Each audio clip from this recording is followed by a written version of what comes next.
तशरीफ लाते हैं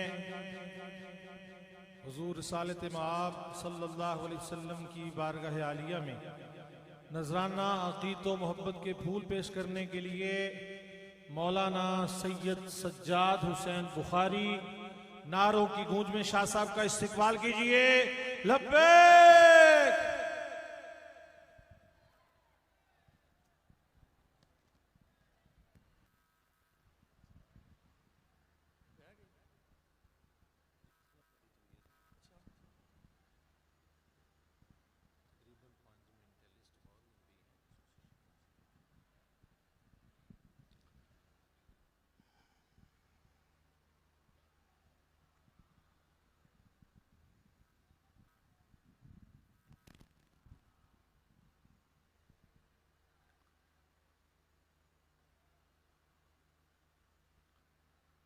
तमामी अहबाब करीमा का सल्लल्लाहु अलैहि वसल्लम की बारगाह में बड़ी मोहब्बत के साथ झूम झूम कर दुरूद पाक का नजराना पेश फरमाइए।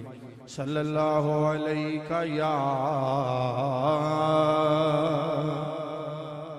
या